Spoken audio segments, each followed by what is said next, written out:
जय श्री राम मित्रों, स्वागत है आपका एक बार अध्यात्म गुरु चैनल पर और आप लोगों का हृदय से अभिनंदन करता हूं।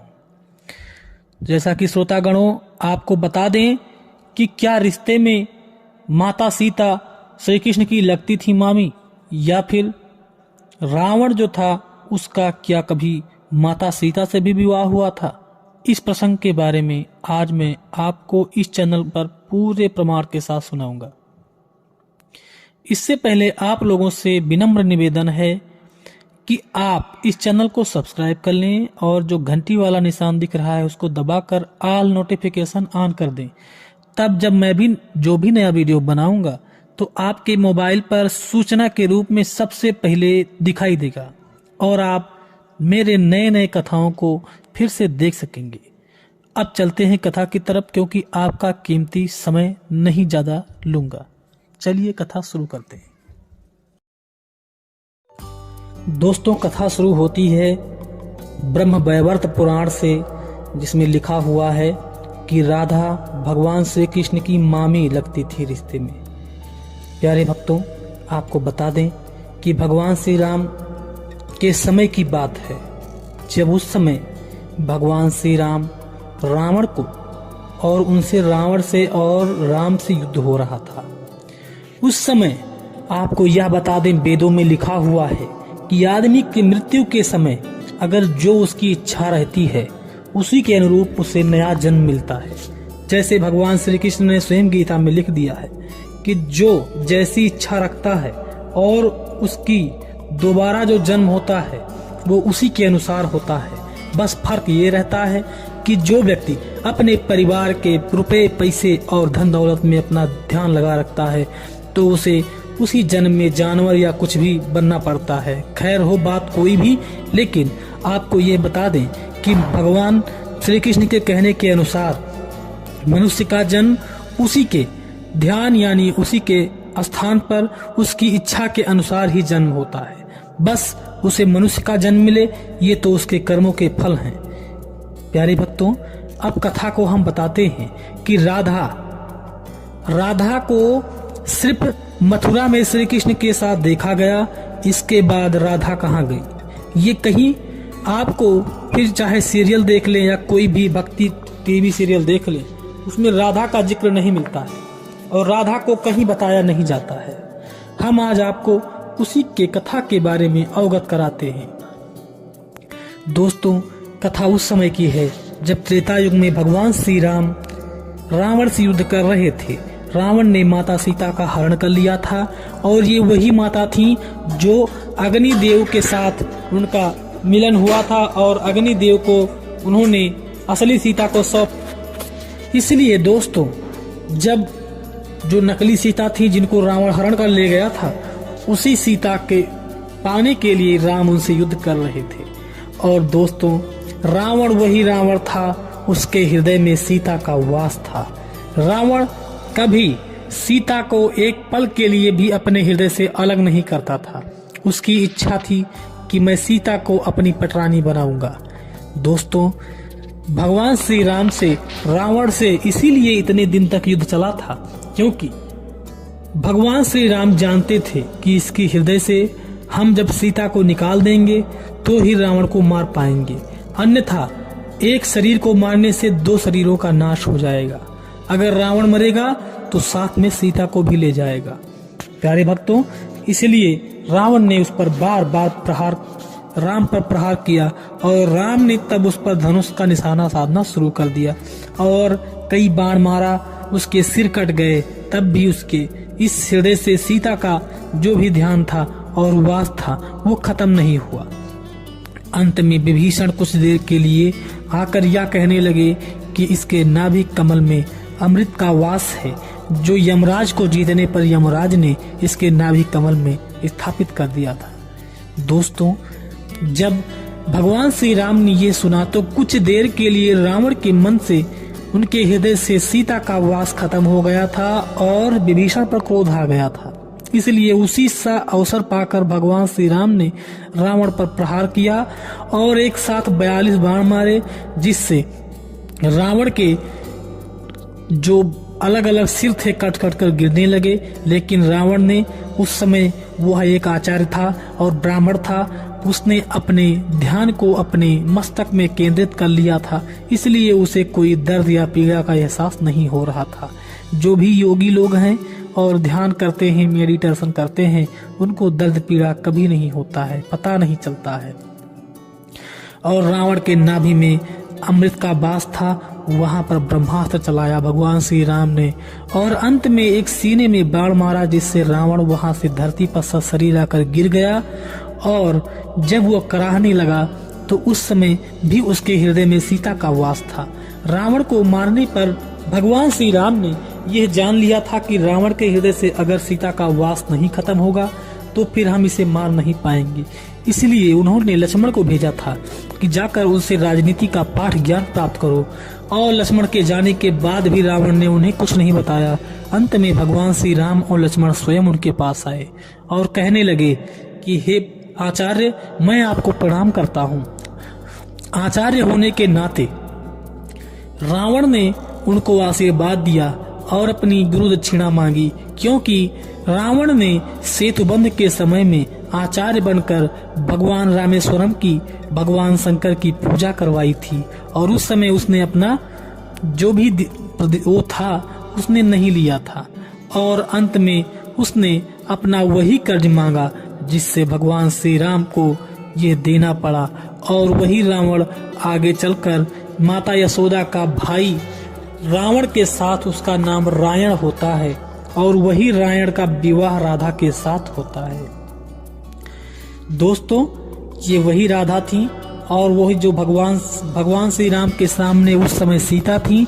और अग्नि को समर्पित करने के बाद वही सीता चली गई और वो जाकर पुष्कर में उन्होंने अग्नि से फिर वापस आकर तपस्या प्रारंभ की। तब भगवान श्री राम ने उन्हें कहा, जो विष्णु के रूप में वो प्रकट हुए, उन्होंने कहा कि हे सीता, तुम नया जन्म में राधा बनकर प्रकट होगी और फिर हमारा तुम्हारा मिलन होगा।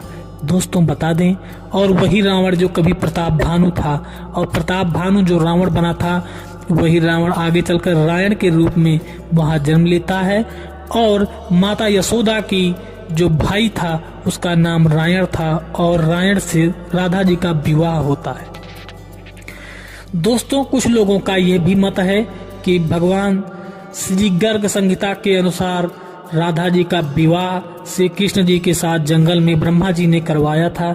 ये पुराणों में कहीं लिखा नहीं मिलता है, इसको बाद में गड़बड़ दिया गया या फिर उसमें फेर बदल कर दिया गया। इसलिए यह पौराणिक नहीं है कि राधा जी का विवाह श्री कृष्ण से हुआ था। लेकिन दोस्तों, आपको बता दें, राधा जी का मिलना हुआ था जब एक बार वृषभानु जी भगवान श्री कृष्ण के यहाँ पर गोकुल में आए थे और उस समय होली का समय चल रहा था। उस समय राधा जी ने भगवान श्री कृष्ण को देखा था।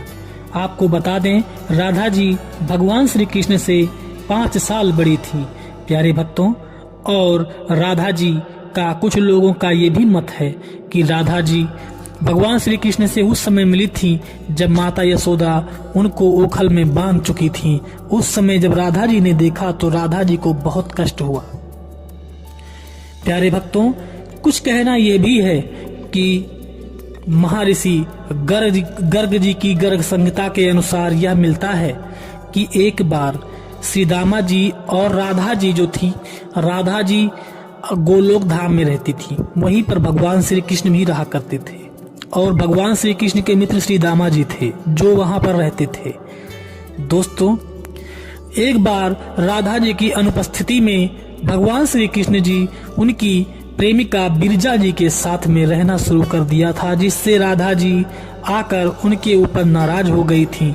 और जब नाराज हो गई तो उनको उनके मित्र श्री दामा ने बहुत बुरा भला कहा, जिससे राधा जी ने उन्हें श्राप दे दिया था।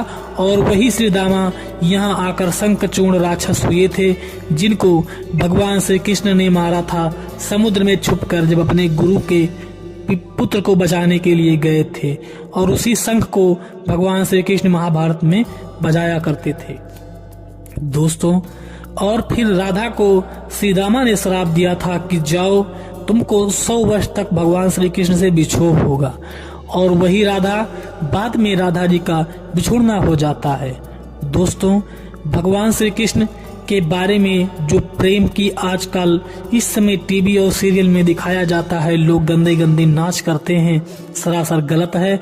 भगवान श्री कृष्ण का आत्मा परमात्मा का मिलन था, जिसमें उन्होंने साफ साफ कह दिया है, आत्मा परमात्मा का मिलन का ये साथ है, यही महारास है, यही महारास है। दोस्तों, भगवान श्री कृष्ण ने जब उनसे प्रेम करना शुरू किया तो भगवान श्री कृष्ण सिर्फ आत्मा से प्रेम करते थे, क्योंकि राधा के पुनर्जन्म की बातों को सब कुछ स्मरण था उन्हें। इसलिए राधा को भी भगवान श्री कृष्ण के पूर्व जन्मों की सारी बातें याद थीं, जो उस समय भगवान श्री राम के रूप में थे। और दोस्तों, बता दें, जब राधा की सारी बातों को उनके समाज के लोग जानने लगे कि राधा श्री कृष्ण से प्रेम करती हैं, तो उनको घर में बंद कर दिया उनके पिता वृषभानु ने, और उनको निकलना बंद कर दिया। जब भगवान श्री कृष्ण आकर अपनी माता यशोदा से कहते हैं कि हे माता, मुझे राधा से विवाह करनी है, तब यशोदा माता कहती हैं कि हे श्री कृष्ण, तुम उनसे विवाह नहीं कर सकते, क्योंकि वो तुम्हारे उम्र से 5 वर्ष बड़ी है। इस तरह की जब बातें सुनती हैं तो भी राधा नहीं मानती हैं। इसके बाद प्यारे भक्तों, इधर भगवान श्री कृष्ण नहीं मानते हैं, तब भगवान श्री कृष्ण से स्वयं यशोदा जी कह देती हैं कि हे श्री कृष्ण, तुम्हारे मामा रायण से राधा जी की मंगनी हो गई है और उनका विवाह होने वाला है, इसलिए मैं तुम्हारा विवाह राधा से नहीं करवा सकती। दोस्तों, उस समय भगवान श्री कृष्ण की उम्र 12 वर्ष की थी और राधा की उम्र उस समय 17 वर्ष की थी। दोस्तों, एक दिन जब मथुरा जाने का समय आया और राधा जी को घर में बंद कर दिया, निकलने नहीं दिया। राधा जी उनकी मुरली को सुनकर भगवान श्री कृष्ण की पागल हो जाया करती थी और नाच गाना करना शुरू कर देती थी और उसी मुरली की धुन में आराम से मगन हो जाया करती थी। और भगवान श्री कृष्ण ने महारास की लीला की थी और उस समय राधा जी को उस समय उनके शरीर के साथ आत्मा उनकी वापस आ गई थी और भगवान श्री कृष्ण से मिलन के समय कई कृष्ण हो गए थे, जिससे राधा कृष्ण का प्रेम विवाह नहीं हुआ था। उनका प्रेम आज भी जीवन में अमर है और वही महारास हुआ था जो रात में नृत्य गाना किया था। और इसके बाद जब राधा के घर वालों ने देखा तो राधा की शरीर और राधा स्वयं वहां पर सोती हुई नजर आई। दोस्तों, इसके बाद जब मथुरा में कंस को मारने के लिए भगवान श्री कृष्ण गए थे, तो ये वही कंस था जो पूर्व जन्म में महाराज बलि का भाई था, जिसका नाम कालनेमी था। और वही कालनेमी को भगवान श्री कृष्ण ने यहाँ मारा था। और दोस्तों, बता दें, इसके बाद भगवान श्री कृष्ण को राधा से मिलने का समय नहीं मिला और वो अपने राजकाज में हमेशा के लिए व्यस्त हो गए। दोस्तों, इसके बाद ऐसा भी विद्वानों का मत है कि राधा जी का एक बार मिलन और हुआ था श्री कृष्ण से। वो मिलन जब हुआ था जब महाभारत का समय चल रहा था और उस दिन राधा जी भगवान श्री कृष्ण से मिलने के लिए अपने पिता वृषभानु से के साथ आई थी और राधा की उम्र काफी ज्यादा हो चुकी थी। भगवान श्री कृष्ण ने राधा जी ने उनसे याचना की कि मुझे अपने घर में ही रख लो, क्योंकि मैं आपका दर्शन करना चाहती हूँ नित्य प्रतिदिन। इसलिए दोस्तों, आपको बता दें, राधा भगवान श्री कृष्ण की मुरली की आवाज को बहुत प्रेम करती थी और जब श्री कृष्ण जी मथुरा गोकुल छोड़कर जा रहे थे तो राधा को अपनी मुरली वहीं उनको सौंप दिया था। दोस्तों, राधा यहाँ पर उनकी नौकरानी बनकर उनके महलों में रहा करती थी और इसलिए राधा को वो प्रेम फिर से नहीं मिल पा रहा था जो भगवान श्री कृष्ण मुरली बजाकर सुनाया करते थे। इसलिए राधा ने एक विचार किया और वो उनके महल से निकलकर एक गांव की तरफ चली गई और उनकी वृद्ध अवस्था थी और भगवान श्री कृष्ण नहीं जानते थे कि राधा जा रही हैं। राधा जब उनकी प्राण वायु निकलने वाली हो गई तब राधा ने श्री कृष्ण को याद किया और श्री कृष्ण की जैसे ही मन में इच्छा की भगवान श्री कृष्ण प्रकट हो गए और भगवान श्री कृष्ण ने राधा से पूछा कि राधे, तुम कोई वर मांग लो। लेकिन भगवान श्री कृष्ण की बात को सुनकर राधा ने उन्हें कोई वर नहीं मांगा। भगवान श्री कृष्ण ने दोबारा फिर कहा कि कोई वर मांग लीजिए, मैं आपको वरदान देना चाहता हूँ। तब राधा ने कहा कि मुझे उसी मुरली की धुन को फिर से सुना दीजिए। दोस्तों, इसके बाद भगवान श्री कृष्ण ने अपनी मुरली को बजाया और जिससे राधा का प्रेम उसी के साथ अमर हो गया और राधा मुरली की धुन को सुनते हुए अपने प्राण को वहीं पर शरीर का त्याग कर दिया और फिर वो गोलोक में चली गईं और भगवान श्री कृष्ण ने वहीं पर मुरली अपनी तोड़ दी। इसलिए दोस्तों, ये थी राधा की कथा जो पूर्व जन्म में सीता थी और इस जन्म में उनका विवाह रावण से हुआ था जिसका नाम रायण रखा गया था। दोस्तों, कथा अगर आपको अच्छी लगी हो तो इस वीडियो को लाइक कीजिए और चैनल पर नए हैं तो सब्सक्राइब कर लीजिए।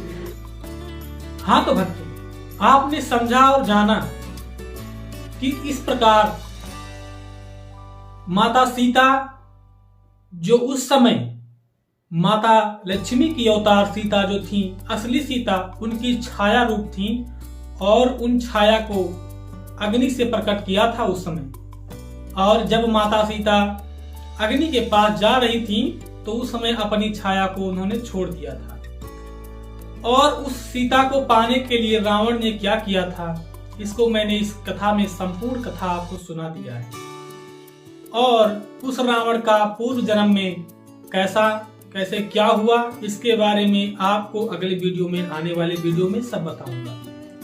प्यारे भक्तों, आपको मैंने उस रावण का जिक्र नहीं किया जो आप पढ़े होंगे कहीं पर कि भगवान विष्णु के 2 पार्षद थे, जय और विजय। ये वो रावण था जो महाराज प्रताप भानु और उसका मंत्री अरिमर्दन, ये वो रावण था। प्यारे भक्तों, ये कल्पांतरों की कथाएं हैं जो आपके सामने मैंने प्रस्तुत की है।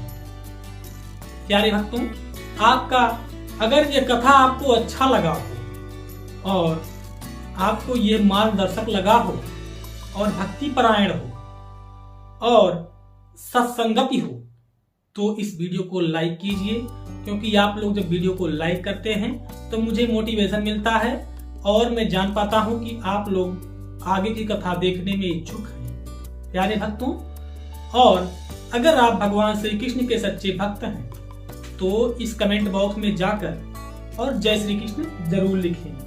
अब आपसे लेते हैं विदा। जय श्री कृष्ण।